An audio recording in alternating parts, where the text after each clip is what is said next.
Hey, I'm Unique Love, aka Yaya, BKA, Shakita Banana, poet, blogger, food enthusiast, therapist, and BFF of Monie. And I am Simone Loud, aka Monie, poet, writer, audio engineer, mentor, creative director, and Yaya's bestie. And together we are LoveLoudd, LLC. 2008 marks the year we met at the illustrious Clark Atlanta University. 2016 is when we became business partners. And in 2020, we started our lovely podcast, Truth Carpet. Truth Carpet was inspired by our real life carpet in our dorm room that we sat on with our friends to speak the whole truth and nothing but the truth. Our version of Vegas. What was said on the carpet stayed on the carpet. On our podcast, we will share original poems, discuss spicy topics, and quench your thirst with this here tea. So grab your drink and let's get into it.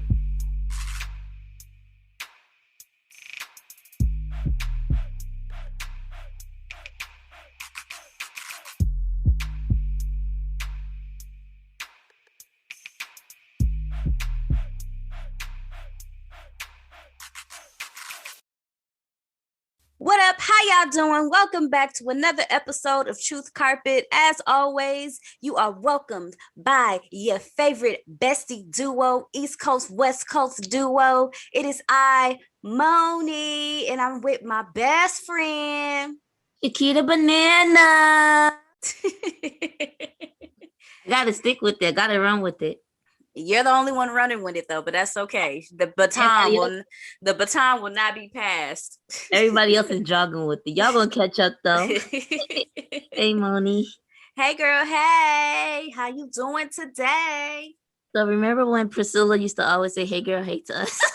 Yeah. That's when I started saying it. She's like, it was this boy in my school, and he used to always say, "Hey, girl, hey," every time we was by the locker. So it got catchy after that.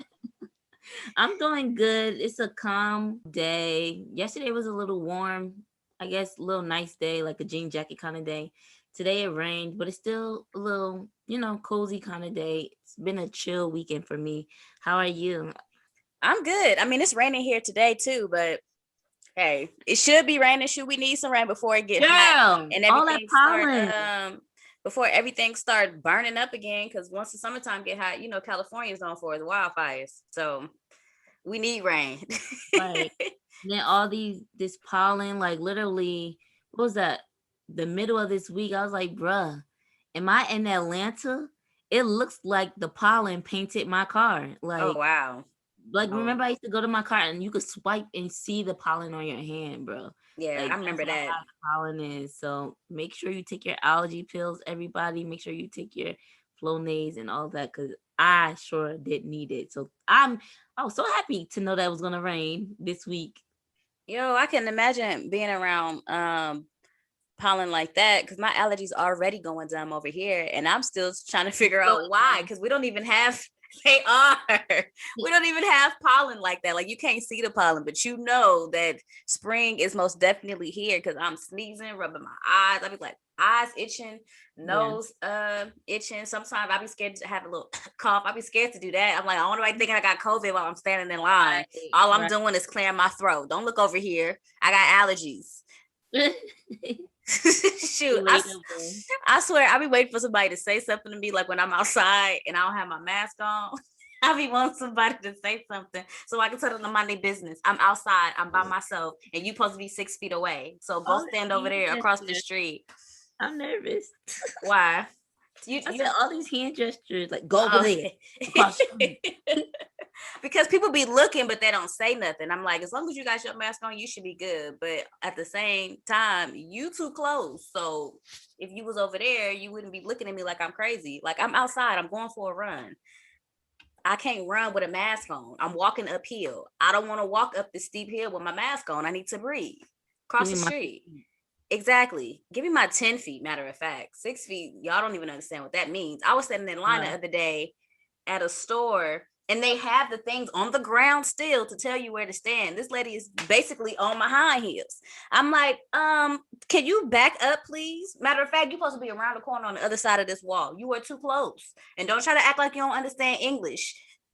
Stand there. You know where you're supposed to be standing. Look at the ground. Aki. And those stickers are dumb because for me, 6 feet means like a nice chocolate bearded guy that's 6 feet tall. Like Oh if my you goodness. lay down on the ground between you and I, that's how far you should be. Not 6 little. What size I wear? Size 6.5, 7. Not you taking your little feet and taking 6 steps and then putting a sticker on the ground. No, a nice, tall, light-skinned guy with a Sunni. Now he light-skinned. Able to lay down on the ground between you and I, and that's my 6 feet, not little 6 feet, okay? Yeah, I think some places don't have those stickers in the right spot, but there are some where it's a nice big gap. And people be standing like, you're not supposed to stand in between. Stand on your spot. When I was a cheerleader, give me windows. Right. Space 5'3" out. This me, my arms like this. This says 5'3" because I'm only 5'3".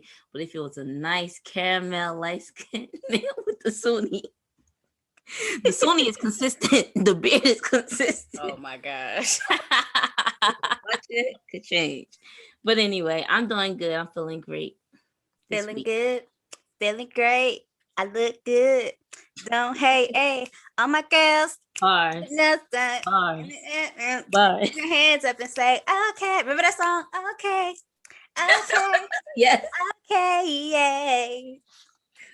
I'm about to start singing those. I can't sing it with you, but it does ring a bell. All right, let me drink some water. I'm a little parched.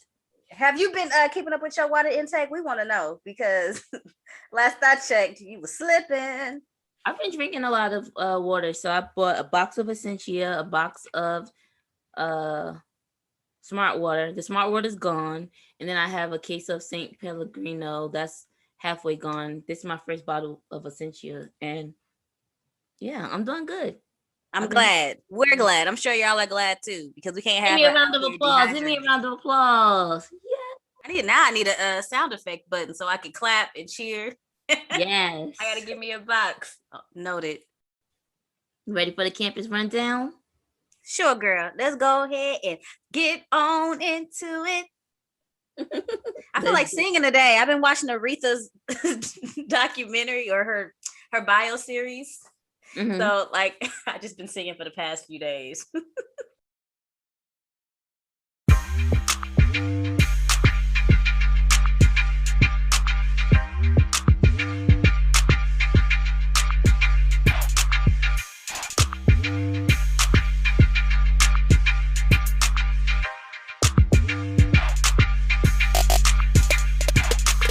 All right, y'all already know what time it is. It is time for me to give you the campus rundown today on Truth Carpet episode 7, season 2. We are going to be starting with our icebreaker, 2 truths and a lie. Let's see if Yaya and I can figure these lies out about each other. Next up in Suite 223 in our poetry suite, Yaya will be reciting Have You Ever from LoveLoudd, Volume 2. Page 54 for those of y'all that want to read along. Next up in our hot topic segment, we are going to the caf, sitting down and having something to eat and also having a drink with a very special guest. Dr. Jenna Lyn will be joining us. We're talking about women in healthcare in honor of Women in Healthcare Week. And then we're heading over to the scenario segment with Dr. Jenna again, so she can give us a very hilarious story in regards to her career. And then last but certainly not least, we are going to head over to our community news segment to give you the announcements. As always, there is something for everybody, so listen all the way to the end so you can find out. All right, girl, let's go ahead and head on over to the icebreaker. Okay. Hey, I like that. Okay. All right, y'all. It is time to get loose. Yes, y'all. It's time to get loose. We are about to have an icebreaker with Simone and I. Yes, give it to us. Give it to us. You only have that because I literally just said that I should have buttons ready for a sound effect. So he's like, oh, well, let me go ahead and look up a sound effect and then say it, and then I can use it. You know me, girl. But let me see how well you really know me, because we are about to play Two Truths and a Lie, y'all. Y'all know how it goes. Each person is going to read off three things or say three things, and the other person has to tell which is the truth and which one is the lie. All right. You ready, Monie? Ready. All right. So I'll read mine off first. Or do you want to go first? I can go first. All right. You go first. Alrighty. So in my childhood, I had a dog named Suge. The favorite color that I've dyed my hair has been green. And I went backpacking for 3 weeks when I was 16. You did color your hair green. I'm not sure if it was your actual hair, but I do remember you had green hair. Especially for one of your birthdays, you had green braids. I don't remember no dog named Suge. I do see you as an adventurous person. How old were you when you said you had a dog named Suge? Did you say an age? You said I didn't say an age. I said in my childhood, I had a dog named Suge. I don't think you had a dog named Suge. I think you went backpacking at 16. So you ain't had no dog named Suge, bruh. So the lie is the dog named Suge? Mm-hmm. Is that your final answer? Yeah. That is wrong. I actually did have a dog named Suge when I was growing up. It was a white dog that my neighbor had found. And well, somebody had found it and tried to give it to our neighbor thinking it was theirs, but they already had a dog. So they ended up giving the dog to us. It was a white Shih Tzu. Oh, wow. We're going to call it Sugar, but we called it Suge instead of Sugar. Because it was white. Right. Got it. And yes, I did go backpacking for 3 weeks when I was 16. The lie is your real hair wasn't green. The favorite color that I dyed my hair was not green. I did have green braids, but I've never dyed my hair green. Yeah, so my reasoning was right, but I was wrong. Okay. I did dye it blue though. Well, we gotta take an L sometimes. That is true. Let's see if I'm taking one next. All right. So, I had to put mine down because I struggle when it comes to this game. So here we go. I've had 4 surgeries on my body. I've traveled to 6 countries and 4 Caribbean islands.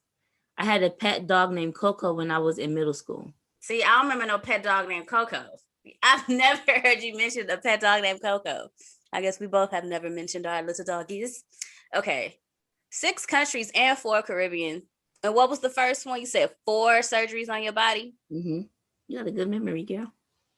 Okay. Let me see.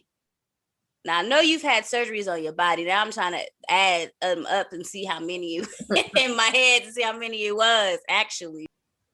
See, now I'm also like 6 countries. I feel like it's not exactly 6. It might be like a number difference. It could be like 5, maybe 4, but I'm going to say 6 to throw it off. Which one is the lie? It's hard to make up stuff like this with somebody that's your best friend. I'm going to go with 6 countries. Which one is it? Is that your final answer? Yes, it is. Okay, so I have had 4 surgeries on my body. And I have traveled to 6 countries and 4 Caribbean islands. Oh, dang. I did have a dog, but my dog's name was Cuddles. It wasn't Coco. Oh, okay. What were the 6 countries? I went to New Zealand, Ecuador, Canada, Bangkok, Chiang Mai, and Phuket. And then the islands I went to were when I was on my cruise.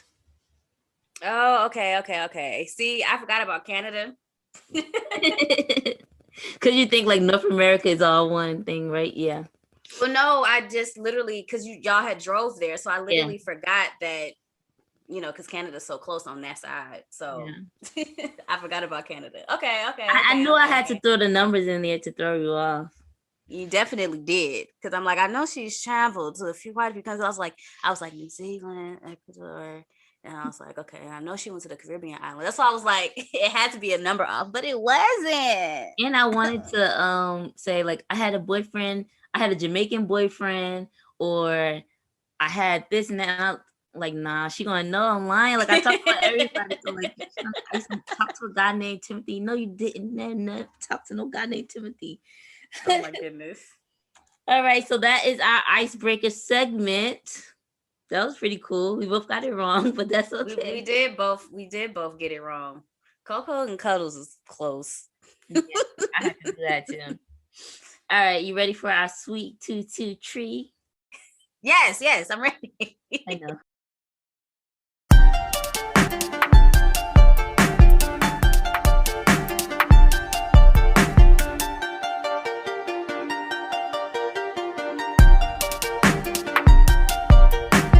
All right, y'all. Welcome to Sweet 223. I am Unique Love, also known as Shakita Banana, but a lot of people call me Yay, and that's okay because I like Yay.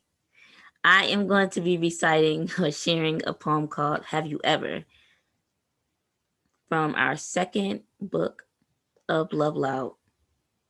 It's on page 54 if you're wondering. Have you ever? Have you ever felt your heart flutter and think this could be it? Like, after all of the bullshit, this one is legit. Like, all of the trials and errors were worth the rocks you kicked. Like, all the fuckboys you dealt with were lessons and shit. Like, you've become a better person thanks to the trauma you had in your past. You can look back now and fail to stifle your laugh because it made you stronger, though you didn't think you'd make it through.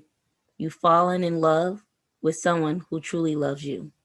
Snap it up, clap it up.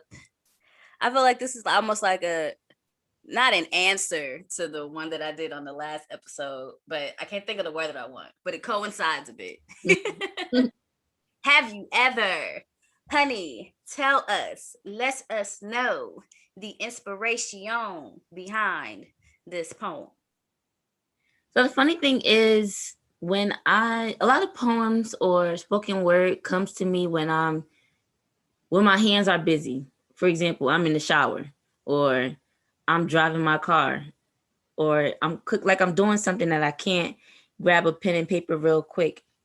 And this was something that came to my mind. I don't remember where I was or what I was doing, but it came to my mind, and I stopped what I was doing and literally ran and wrote it down on a piece of paper. It was something that was literally going through my head. I must have been dating somebody at that time, or talked to somebody at that time, or just got done talking with somebody at that time. But whatever the case was, it's just like I keep going through these situationships where I'm dealing with somebody, and not that they are a fuckboy, but the stuff that they did to me at the end is fuck shit. And will I ever get to that point where I can just finally relax and not feel tense in a situation of me dealing with a guy, or feeling like people have this, people say niggas ain't shit, niggas ain't shit. And I don't like to say that because it's not true for everybody. Right. And it's not true for the instance until they become that nigga that ain't shit to you. So they may be the king and all this stuff, royalty or whatever to everybody, but he's not that way to you. So, like, have you ever felt like such an excitement, like finally, after all the stuff that I dealt with in the past, all the people that I put up with in the past, I'm finally able to relax and just enjoy this person who's treating me like I deserve to be. I can't wait to sit and enjoy the person that enjoys being with me. Shoot, I guess I would actually have to start dating again though, right? Not really sure when that's gonna happen though. I mean, I'm open to it, but at the same time, it's just like I really do enjoy being by myself, but I can't be by myself forever. I mean, I love me. Is there somebody out there somewhere? Are you listening? That is going to treat me the way that I deserve to be treated, So it's a crazy thing to think about, but also I enjoy thinking about how in the future I'm going to enjoy just having that relationship with whoever that may be, if you're listening, with whomever would like to take that chance and settle down with me. It's crazy because when I think about dating, like when I first start back up, like I always have a kickstart of getting back up on my feet or whatever, and I'm like, okay, this should be fun. You're gonna go out there, you're gonna be vulnerable, that's what it takes. But then when that fuck shit starts to reappear, it's like, bruh, I don't have time for this. I don't want to go through this or whatever. And then to know that I've never been married, so I've been single for 30 years, basically. Like I've never lived with somebody. I never had to share a closet, never had to share a bed, never had to share my bathroom, never had to think about somebody else the same amount or more than I think about myself. Never had to call out of work. Like all these things of what it takes to be with a partner. So while yes, I'm excited to have a relationship, be with somebody, share my life with somebody, like it's just like yes, like I'm a sucker for love, all that stuff. But then at the same time, it's like, yo, like I got comfortable in my lifestyle. Like I really gotta save some money to buy you something for your birthday and make you feel special. And, like get some groceries for you too, and share space and have conversations and all this stuff. And think about my next job, but think about you too. Like I can't really just up and leave. I gotta think about you too. But I think when you meet that person that makes your heart flutter and just all that stuff, and you're like, yeah, I want to do this with you, it'll be worth it. But I don't know. I'm running into a lot of duds, running into a lot of frogs right now. See, I'm down to share a space. I know how it is to share a space. I've been sharing spaces for a while. I mean, I've had my own space. I've also had the experience of sharing a space. So, I mean, with the partner, I honestly don't think there's going to be a difference, whether it's sleeping in the same bed, sleeping in the same room, sharing a bathroom, sharing groceries in the kitchen, somebody being too loud doing something, or it's just a matter of having a shared space, period. The only difference is you're going to be in a dating relationship. I don't think it's going to be that much of a difference unless you've gotten 100% comfortable with solely being by yourself. And I think that would be a hard transition. But if you used to sharing a space, and I think you'd be all right. It's just a matter of their quirks and things that they do that you would have to get used to. Like, do they squeeze the toothpaste from the middle up? Or do they leave the toothpaste off? Does he remember to put the toilet seat down? Things like that. how badly does he snore? How much does he pull the cover off of you? Does he kick you off the bed? Does he leave the car with barely no gas? I don't know. We'll see. We will see. Yes, we shall. Watch, it's gonna be sooner than you think. If only he could just come knocking on my door. Special delivery. Special Did you delivery. order a husband? Yeah, I did. All right, so where we going next, girl? You know you got to give him a little jingle. We're gonna go to the cast with our. Let me drink some of this essential. Hot topics. Yes, come through.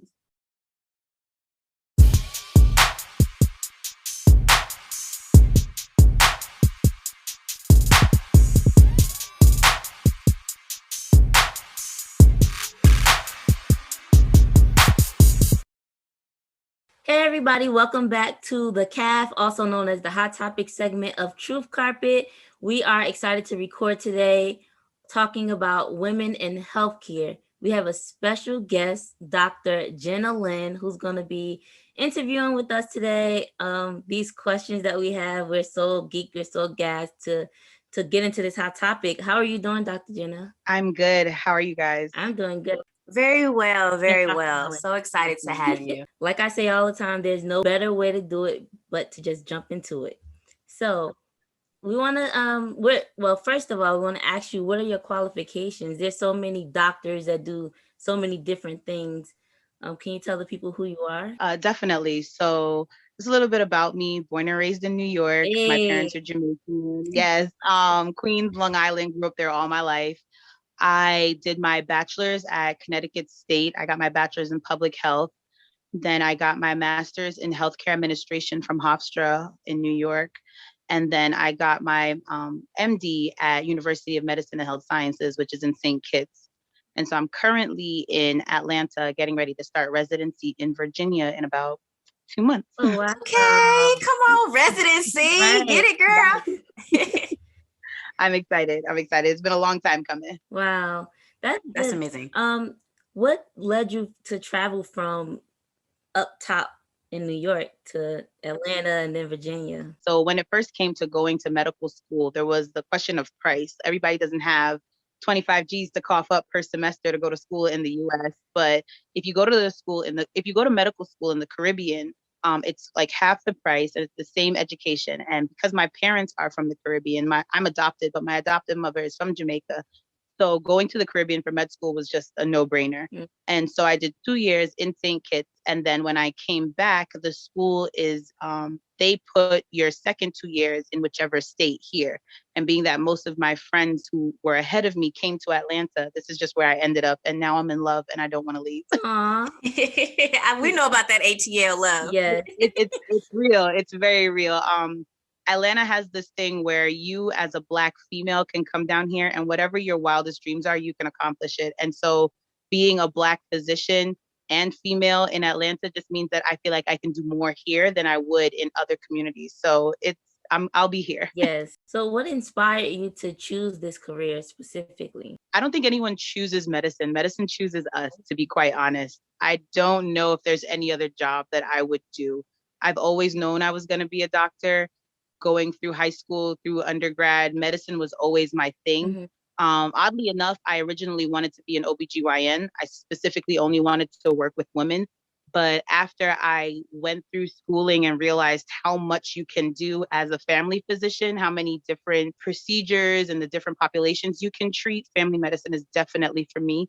And so that's what really got me here. But honestly, it's a calling. It's something that your body just knows it wants to do, and you just end up in medicine in some form or fashion. Yeah. I love how you started that off saying that you didn't choose your career, medicine chose you. You were born to do this basically. Do you ever feel intimidated? I know this isn't one of the questions that I was going to ask, but I think that intimidation is something that goes away when you face failure. Mm. You're only intimidated when you feel like you're going to fail and you're afraid of that failure. And I feel like that's where the basis of intimidation comes. But because I'm no stranger to failure, I know what it's like to try something and not succeed. Like, why be intimidated? If I fail, I already know how to get up. So Get up. definitely just a fighter spirit. And I feel like once you know how to get up, intimidation's not a thing for you. yes. Absolutely. I can't agree girl. with that even more. Right. Come on with the word. Mhm.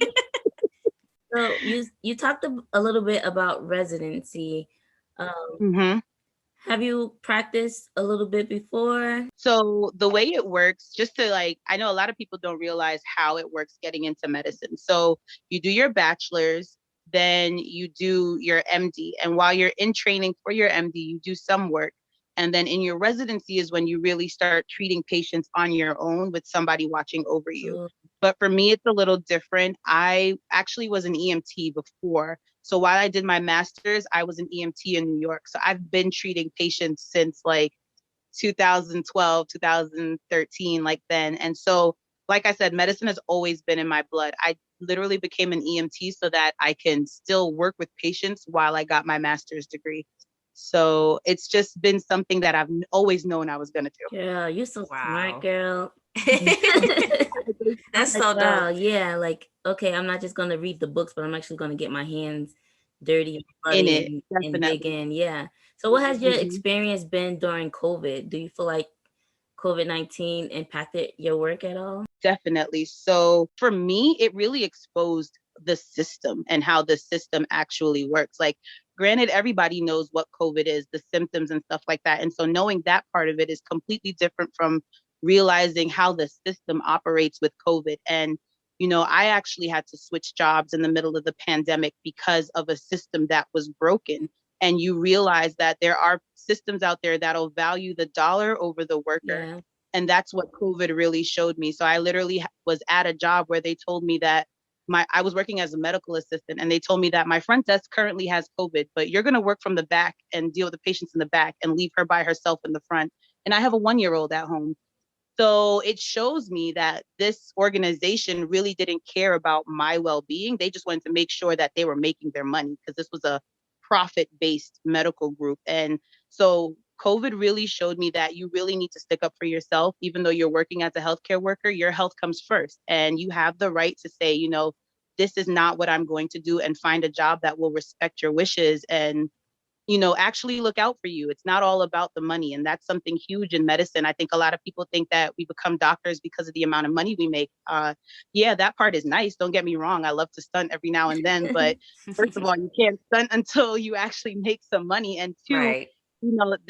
the money is only a part of it. If they're not going to treat you right, then what does it cost you? That's a great response. And it's funny because my next question is kind of going opposite of what you said. So with everybody just caring about money, and it just seems like I'm imagining patients being rushed or not given the proper care. So what would you say excellent patient care is, or what does that mean for you? For me, excellent patient care is actually listening to your patient.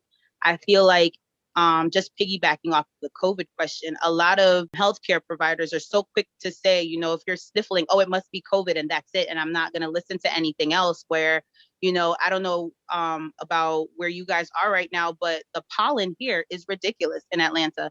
And so any person who's sniffling doesn't necessarily have COVID. They might have allergies. They might have the regular flu is still a thing. And so excellent patient care is really listening to the patient and not making them feel as if they're wasting your time by talking to you. I feel like excellent patient care is definitely listening, definitely making sure that the patient understands what's going on with themselves and understands the treatment. I think the worst thing you can do is tell a patient, all right, so I'm going to do some stuff and then I'm going to get back to you. Like, wait, what? Right. That to me shows that you're not really explaining to them what's going on with their health. And that's a big thing for me when I have a patient that doesn't understand what's going on. It's like, break it down. So I need to do this and this is why. And after I do that, then I'll do this and this is why. And then we'll make a decision together. I think that's another part of patient care that I really try to remember every time I'm doing something, is to also involve the patient in their care. Let them know. So, these are the steps that I'm going to take. How do you feel about that?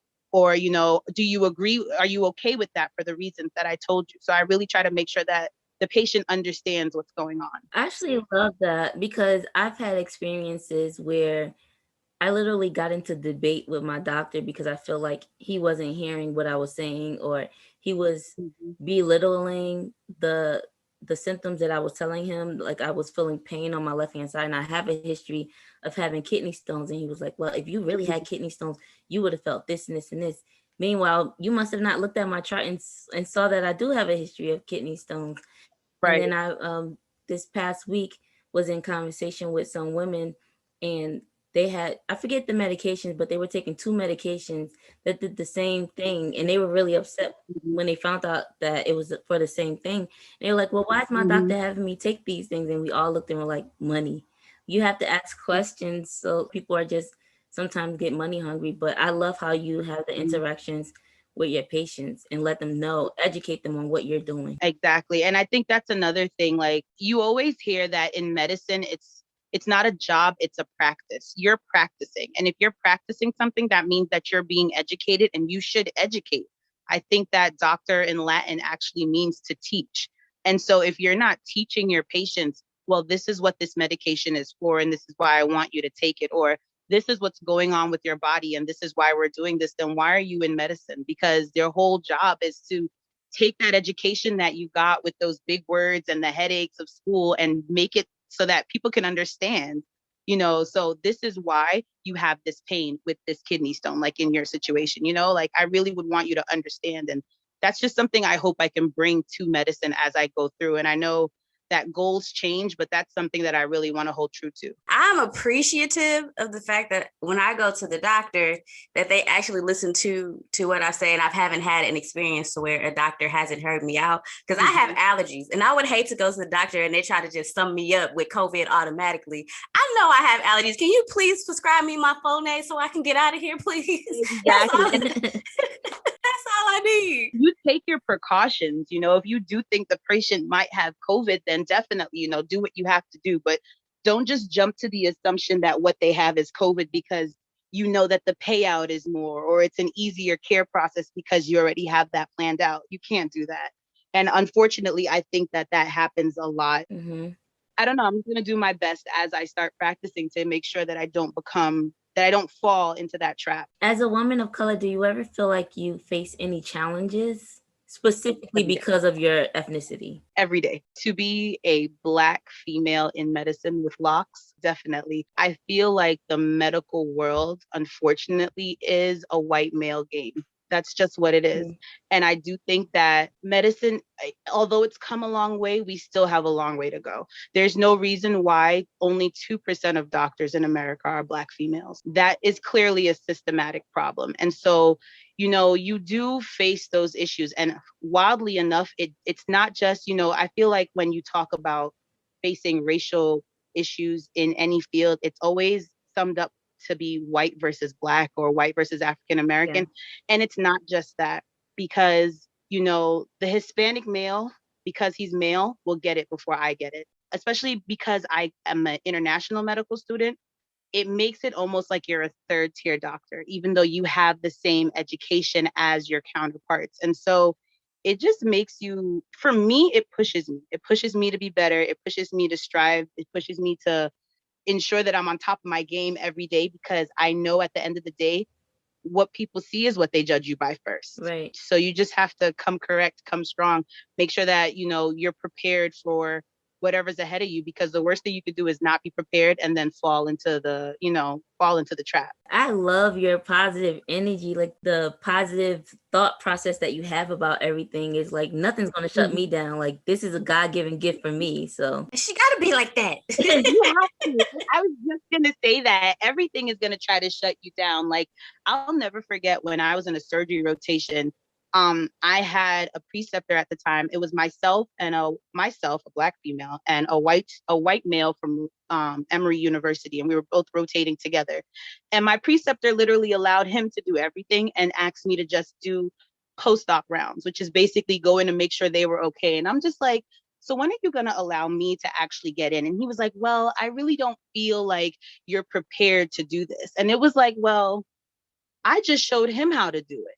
So how are you going to tell me that I can't do it when he didn't even know what it was?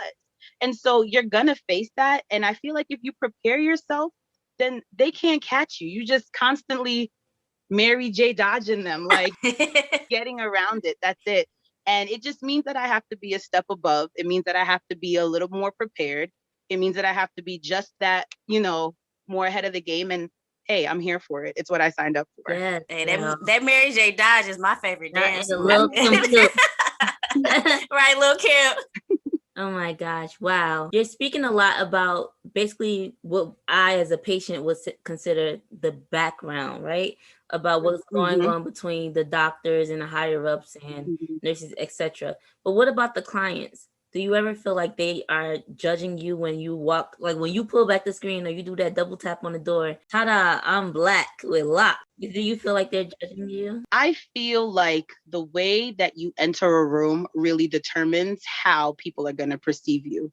And so I'm a bubbly person by nature. I'm a happy person by nature. I want to talk to you. So when I open the door, it's going to be, hey, Mrs. So-and-so, what's going on? How are you today? How can I assist you? And if I get that resistance, everybody's not going to be open to it. You get that resistance, you keep it moving, because at the end of the day, you need something from me. I don't need anything from you. True. So, I have that attitude in the back of my mind. You came here for help. I'm here to help you. This is what it is. If you don't like it, you can see another provider, or we can get it done now. Like, I don't really have time to when people come with that energy, I really just try to dismiss it. And we're either going to work together or we're not. There are other providers. I can help you to the best of my ability if you allow me to. If this isn't comfortable for you, that's perfectly fine. You can see somebody else. But I'm not here for the back and forth with you. And it's really different because I have had cases where I go into the room and they're just like, and I'm like, that's fine. That's fine. I'll find somebody that, you feel more comfortable talking to. But it's always a welcoming feeling when you walk into the room and it's somebody that looks like you and they're like this. And I'm like, damn, what's going on? There's this different connection that you get. And I appreciate it. I love it. I welcome it. And when it's not there, I just keep it moving, because like I said, every day there's going to be something that's going to try and get you down. And if you let that take you down, you're going to drag that to the next patient, and they unknowingly are going to catch that attitude, and they don't deserve that. That is so relatable on so many levels, to just walk in a room, period. and just be the person that everybody's looking at when you walk in. Some people gonna accept you and embrace you, and while other people are gonna be looking at you like you ain't supposed to be there. Right. You don't think I need to be here? You can talk to the person who hired me, who put me here. Come on. Right. Look at my coat. You see this tag? That's it. You're gonna face it. And I think that's something that I've learned once again through failure. You're gonna meet people who just don't like you. You're gonna find patients who just don't want to talk to you. And that's fine. It's your job to either get them to speak to you or get them to somebody who they will speak to. And I feel like as long as you're taken care of, my job is done, whether it's with me or if it's with Joe Black or if it's with, you know, Mary Sue, whoever it is. Speaking of the failures and all the education that you had to go through and $25,000 per semester and traveling here and there to get to where you see yourself, how are you able to stay driven and excel and face all the barriers that you faced? So along the way, I've always been working. At some point or some form of fashion, I've always had a job. And to know that for me, the rewarding time is when a patient actually turns around and tells you, hey, I really appreciate your help today. Even though I'm not practicing right now as a physician, the job that I'm at gives me a lot of free range to explain procedures, talk to patients, prescribe medication even. And so at least once a week, I speak to a patient at length about what's going on with them. And they turn right around and say, hey, listen, I don't even know you, but I appreciate you. Or thank you for taking the time to explain that because I really didn't understand it. And so at that point, you really get to, that's what really pushes you to continue, because you know that you're making a difference in somebody's day, somebody's life. You're helping somebody with their pain. And so for me, I think the patients are what keeps me going. I love meeting new people, first and foremost. Like, that's the best thing in life, is meeting new people from different walks of the world. There's so many people in this world for you to only have a small circle. Yeah. And so I love meeting people.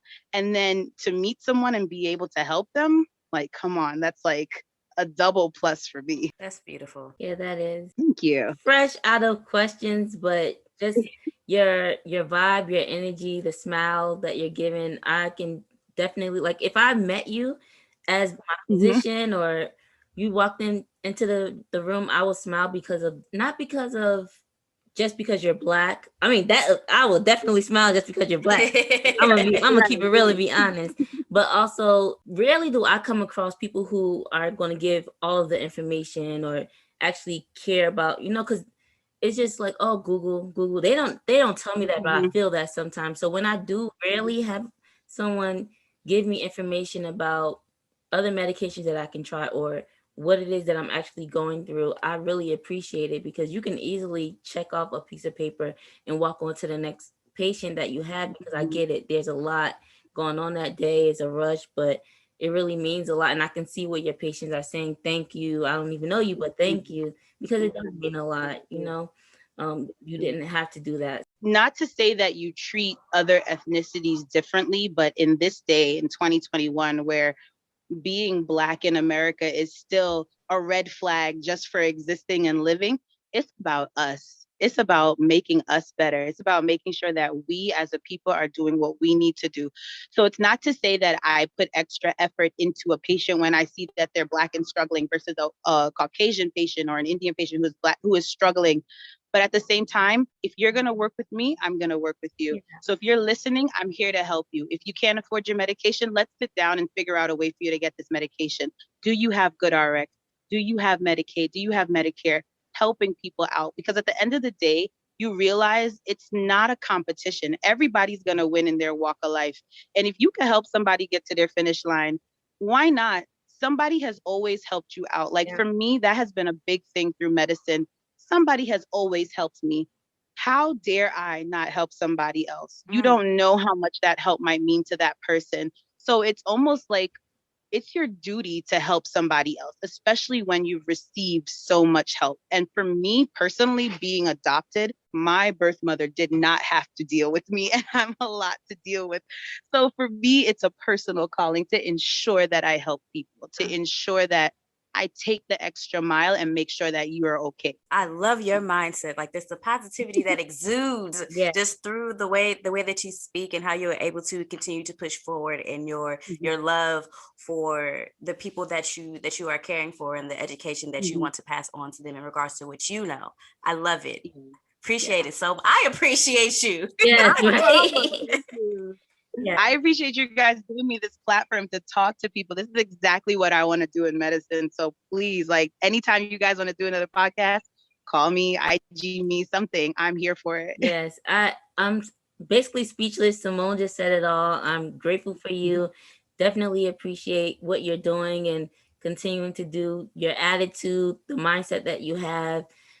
God is going to continue to bless you. Here we go, yo. Here we go, yo. So what's the scenario? In today's dorm story segment, Dr. Jenna is coming with us from the CAF all the way over here to let us know about a story that has taken place during her time in the doctor world. We are so excited to know what you have for us. I'm tingling to know like what you have, the story that you have to share with us. I'm so excited. Okay, so the story I have to share actually comes from my EMT world. I used to be an EMT back in like 2013, 2012 to pass the time. And I think that's when I really realized that not only was medicine for me, but you really have to keep an open mind. So as an EMT, you sit in your cab, you're waiting for, something great to come over on your radio and you run to it and you deal with it. At the time, I wanted to be an OBGYN. I'm a doctor now. And in the excitement of the moment, we heard a call for somebody who was actively in labor. We're going, I want to do it. I want to deliver a baby. I'm an EMT. I'm about to go to med school. Let's do this. All right. So we're on our way. Look through your book while you're on your way. Get all your facts in order. Okay, you're going to greet the patient, deliver the baby if the baby's there, whatever you got to do. You're going over your steps. All right, we're good. My driver tells me that we pull up to the house. This is the house that we're going to. And the first problem is it's not a house. It's an apartment. And the patient is on like the 7th floor and the elevator is being used. All right, y'all, let's do this. We're going to run up the stairs. Somebody brings stair chair, which is like a stroller, a stretcher for the chair, for the stairs. And we're going to go upstairs. We get up there. Nobody speaks English. Problem number 1. Nobody told us. Everybody inside speaks some dialect of what possibly was Arabic, which I speak none of. I have 2 words in Spanish. I could probably get through an argument in Spanish. I speak nothing in Arabic. Wow. This is going to be a disaster. Okay. So, you understand that something's going on because there are children outside telling you, motioning you to come. And I'm like, all right, well, we're just going to follow the line of kids to wherever this is. It's 2 of us. It's me and my partner, and we're walking in. So we're still looking for somebody who is pregnant. First problem, all the adults in the apartment were male. Get in the radio. You guys said there was a pregnant person at XYZ apartment. Yes, we got a call. Someone was in labor. There's a problem. All the adults in this house are male. Where is the pregnant person? Nobody knows. They get back on the radio. They're calling. We're walking around this apartment, literally being led by children, which at this point I think was like 6 random kids just leading us to different rooms in this apartment. Oh, where is the pregnant person, y'all?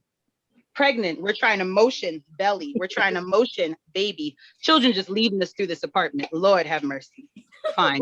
We finally get to a room where there is a guy sitting on a bed who looks like he may have broken his leg. I'm like, you guys, I think this is our patient. Let's just deal with him, get him to the hospital. They got a translator. They'll deal with it there. I can't right now. There's no pregnant person in this apartment. There are no females here. There are no women here. I'm not even going to question that because right now, this man looked like his leg is broken. We do what we have to do. And now we remember that we are on the 7th floor and the elevator was being used. Yeah. So we have this thing in emergency medicine, which is basically a stair chair, which you can put a patient in and get them down the stairs.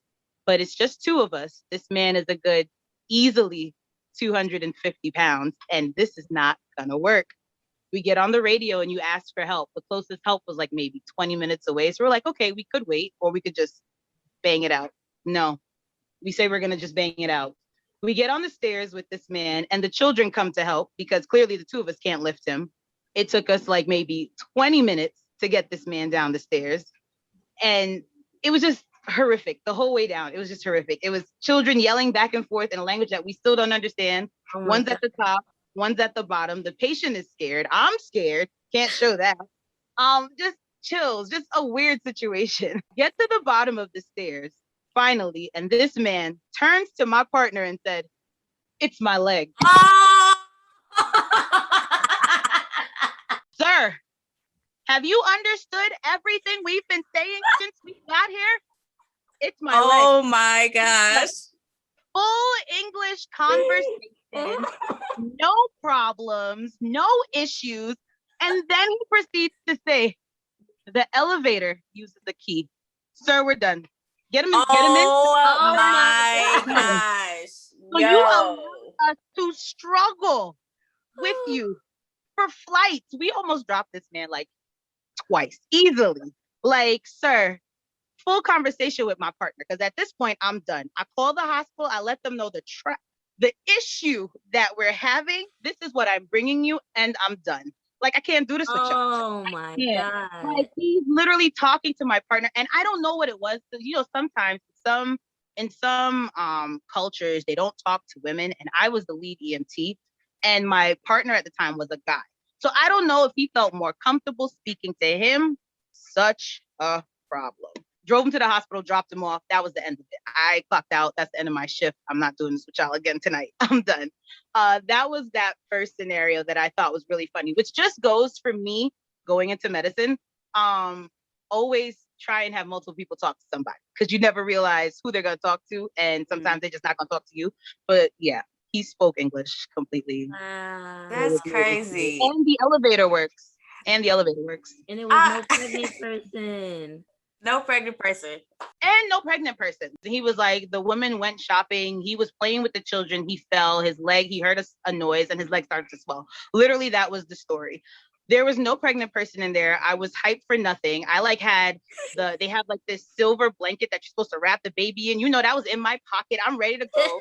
Now I'm at the hospital cleaning up all the pregnancy stuff on my bus. And people are looking at me like, did you guys deliver a baby? You have all this, the pregnancy kit, like the delivery kit out. I'm like, no. We ain't delivering no baby. Don't upset me. I don't want to talk to nobody. I was so upset that night. I was so upset. I mean, you still help, but that wasn't my pregnancy. Yeah. That was a good scenario. Was. I'm not sure if I was more taken aback by the fact that he spoke English by the time you made it down the stairs, or the fact that the elevator worked. I was like, okay, so when we pressed the button when we first got there and it didn't work, I was like, okay, someone's using it. We'll just go up. Nah, fam, you just needed a key. Very upset. Oh, goodness. Yeah. Oh, I appreciate you bringing this laughter into my day today. Really? It was a great scenario. Thank you so much for staying with us through our dorm story segment with your story. Very much appreciate you being here with us today. This was a lot of fun. Great conversation. I'm just wiping the tears from my eyes from that story. I was just like, I couldn't do anything in my current job because I work in urology. And so everything goes south very quickly because it's urology. And I was like, I don't want to say that out loud. I was like, it had to be something from my EMT days. And it was either that or my bed bug story. And that still gives me the EBGBs till now. So I was like, let's do that one. Yeah.